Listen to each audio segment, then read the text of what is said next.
I would love to know, if you'll indulge me, what it's like to speak at General Conference. And we don't have to talk about this for long, but I just, it seems so scary and frightening that I would love to know what it's like.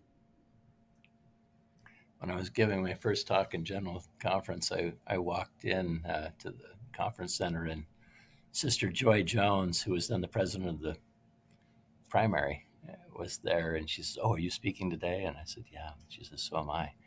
She says, "Well, this is so you've got your talk all written." He said, "Yeah." She said, "Well, after this meeting, you're going to be able to answer a question differently. You're going to be able to tell people that you understand the pain of childbirth."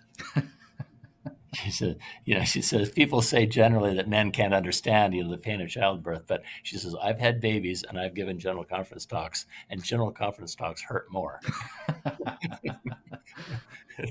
And, I understood what she was saying. Of course, it was hyperbole, but interestingly, at least for me and for most people, I think the hard part isn't delivering the talk.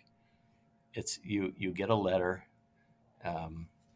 assigning you, and it's always phrased very gently.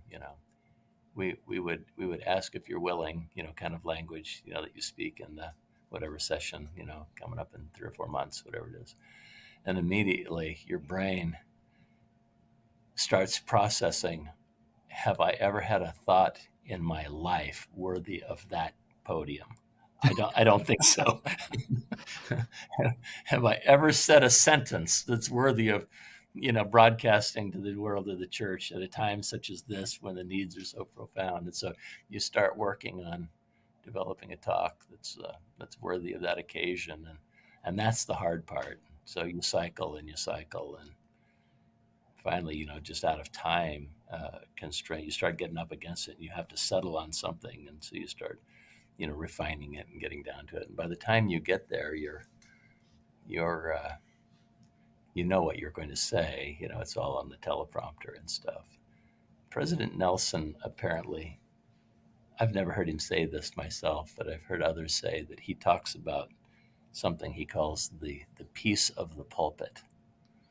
He said, "Don't worry about delivering your talk in general conference." He says, it's not going to be as hard as you think, because when you step up to that pulpit, with the lights on and the conference center full and so forth, you'll find a peace will descend upon you that will allow you to give that message. And as you give the talk, you're going to feel peace while you do that. And I found that to be the case. I wore out my stomach lining getting ready, trying to get ready to get there. But then when you get there, you're talking to people who love you, and you know that your message has been inspired, and so you can kind of get through that okay. I once had a Subway sandwich with Elder Peter Muirs of the 70s. He's one of the good ones, isn't he? They're all good ones, but he's a remarkable guy. Yeah, his brother is actually the mission president in Pakistan. Oh, right. That I was with when I was visiting over there.